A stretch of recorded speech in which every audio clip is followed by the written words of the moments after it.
It has to be a bummer to meet the kids your parents wish they had instead of you. Well, Reginald Hargreaves was never really in the running for Father of the Year. Especially when you find out that he's a multi-dimensional being enacting a convoluted plot to rewrite reality and save his wife by creating a bunch of superheroes and raising 7 of them to use as a power source. And you thought the Matrix using humans as batteries was a little complicated. Let's break down Hargreaves' Plan B, or Step X? It was a complicated plan. It is a real time saver if the parent or guardian just numbers the children in order of favorites. I mean, it's supposed to be a hierarchy for the team who has to work together to fight for justice and whatnot, but really, when you call the leader you've chosen number 1, you're still kind of stating a preference.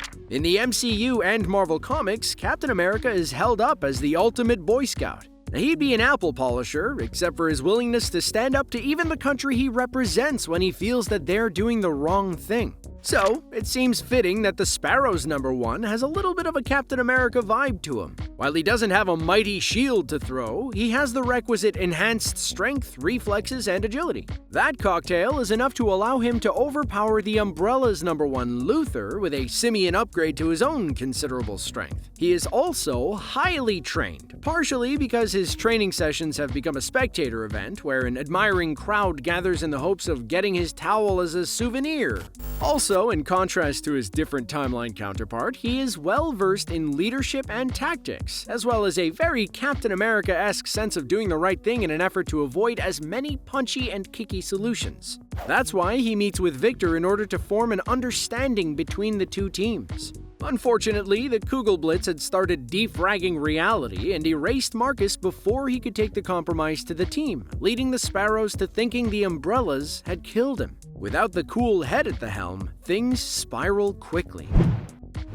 One difference we know for sure between the Sparrows in the comics and the Sparrows of the show is their number 2 with a very familiar face. It's Ben Hargreaves, the Umbrella member that died in the line of duty that accelerated the fracturing that was already beginning in the family team. Only Klaus got to retain his relationship with Ben by keeping his spirit around, not letting him move on so that Klaus wouldn't have to say goodbye. Even the kind of heartwarming relationships in Umbrella Academy are also kind of horrible. Now, since Ben was dead when the team went back to the past to stop another Armageddon event that was more or less their fault, he wasn't around when they visited Reginald Hargreaves over 2 decades before he formed the team. As a result, Ben was not on his list of massive failures that Reginald had when he decided to adopt a different set of children to advance his goals. Being a spirit that only Klaus can see, there were some abilities that he was able to tap that living, breathing Ben couldn't match. But living, breathing Ben of the Sparrows shared a power with the living, breathing Ben of the Umbrellas without having to have Klaus overextend his powers.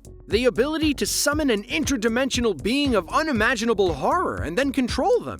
Or beings of unimaginable horror and just grabbing whatever they're aimed at and then doing horrifying things and it all works out. In fact, First Timeline Ben and Comic Book Ben, both of whom didn't make it to the start of the story, are dubbed the Horror. Now, according to the Netflix show's Twitter feed, Fei is generally the smartest person in the room who's willing to negotiate but can hold a grudge. It's that last part that played out the most in the 3rd season, as she was rather relentless in bringing the Umbrellas to justice for the perceived death of the Sparrow number 1 Marcus. Fei does not have eyes, instead scar tissue that she typically covers with a pair of stylish sunglasses. But she's a superhero, so you know there's a workaround. Rather than playing on the notion of an enhanced other sense when one is missing, Fei releases a murder of crows that she can control as well as see through their eyes no matter where they are. That means that she can use her crows to spy on people as well as use them to attack others when they go full Alfred Hitchcock, powering their way through doors and other obstacles. She doesn't appear by name in the comics, but there is a member of the Sparrows that can disperse themselves into a murder of crows similar to Fei. Fei meets her end with a little over-celebrating a little too early when she toasts Christopher, who was having a little bit of a time containing the Kugelblitz. She didn't know. The first victory is always a false victory. Don't be the person who proves that. Maybe the most relaxed member of the otherwise tightly wound Sparrows is Alphonso Hargreaves, the team's number 4. If the team didn't already include someone who summons an eldritch being from another dimension, Alphonso and his team bestie Jaime might have the more unsettling powers. Now, he also has the ability that's the hardest to overcome when it comes to superhero shenanigans. That's because he reflects any damage you do to him onto the person who just inflicted it. No need to learn how to block or duck and weave. He's at his best when he's the easiest to hit. It's unclear if this visage is the result of him taking it on the chin as he grew up with this power, or if it's just a side effect of the power that he has, like Fei's eyes. His face could be best described as melting. The drawback is that Alphonso also takes the damage. While a pretty handy power, it does meet its match in Diego, the Umbrella team's melee specialist who can manipulate thrown objects and has a high enough tolerance for pain to knock Alphonso's jaw free. Judging from his reaction to the injury, it's not the first time. While Alphonso has an unnamed comic analog, Diego is a Netflix replacement for Kraken, whose power is to, hold his breath for a really long time. What? Oh, they do share an affinity for knives. That makes it better. Look, if you don't periodically check to see if you have Sloane's power now and then, how would you know? You could be walking around with Jedi powers and picking up things with your arms like a sucker. She was characterized in her Twitter announcement as a romantic dreamer who loves her family but recognizes their flaws. This sets up her flash romance with the also romantic Luther. They meet, fall in love, and get married in less than a week. Now that sounds fast, but reality had less than a week to continue, so they might be forgiven for doing a speed run through the bucket list. Now the Jedi power in question is the ability to move things with her mind, as well as turn off the gravity for someone, which will leave them just kind of hanging out wherever they are. It's a good power to enforce a little diplomacy because she can give everyone a moment to pause and say, explain that reality has been broken by a paradox and is now slowly erasing itself. It seems simple, but remember, Wanda started off as someone who could move things with her mind, and that was enough to cover Cap and Bucky making their way to the Quinjet. Her command of gravity also seems to stem from a deep understanding of all the rules she's breaking when she demonstrates a mastery of astrophysics. That comes up in their big plan to contain the Kugelblitz, where Sloane brings the science. It also allows her and Luther a dance locale normally reserved for Fred Astaire, Lionel Richie, and Turbo from Breakin' 2 Electric Boogaloo, a little dancing on the ceiling. Another member of the Sparrows that doesn't have a comic book analog, yet at least, is Jaime Hargreaves, who takes the other half of Wanda's original powers and pairs it with a really disturbing and kinda gross delivery system. Essentially, she gleeks a black goo on someone that sends them into a hallucinatory state. Unlike Wanda, who finds the memories that will unsettle her opponent or reveal their secrets, Jaime at least does a bit of a solid to her opponent by trapping them in a particularly pleasant memory or desire, giving them a state of euphoria.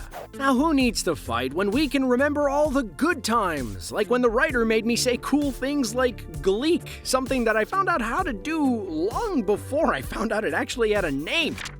Gleeking, for those whose friends didn't kind of do gross things to each other as kids, is kind of shooting saliva from your salivary glands out of your mouth. Jaime does her trick with snake-like venom sacs. When she hits Diego, it triggers the illusion that the impending throwdown will be in the form of a dance-off. And she gives Five a vision of a world where his former mannequin companion is real-ish. At least it moves around on its own. Jaime's Twitter bio paints her as a loner with a fear-inducing snarl that you'd be wise to avoid at all costs. She doesn't say much because she doesn't have to. Kind of a harsh contrast for someone who can send you to your happy place.